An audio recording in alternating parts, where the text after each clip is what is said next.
Այսօր աշխարհում ավելի շատ պաշտամունքային խմբեր կան, քան երբևէ եղել է։ Մենք ունենք ավելի շատ սպիրիտիզմ, քան երբևէ ունեցել ենք։ Մենք ունենք եկեղեցական խմբեր և ես չեմ ուզում անուններ տալ, քանի որ ձեզանից ոմանք պատկանում են դրանց։ Եկեղեցական խմբեր, որոնք ունեն իրենց գիրքը, որում գրված է ամենը, թե ինչ պետք է նրանք անեն։ Հիմա ուզում եմ մի բան ասել ձեզ։ Բոլոր գրքերը, որոնք ունեք տանը, և որոնք ուսուցանում են ձեզ, թե ինչպես ապրել և ինչ է ասում Աստված, ավելի լավ է այրել։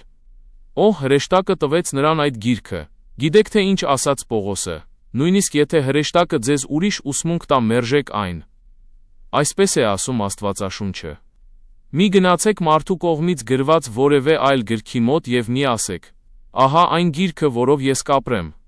Ոչ, մի արեք դա։ Դուք երկնքում չեք դատվելու մարդու կողմից գրված գրքով։ Դուք երկնքում դատվելու եք Աստծո խոսքով, որը սուրբ մարդիկ ստացել են Սուրբ Հոգուց և գրել են մի գրքում, որը կոչվում է Աստվածաշունչ, և այդ գրքով է, որ մեզ դատելու են։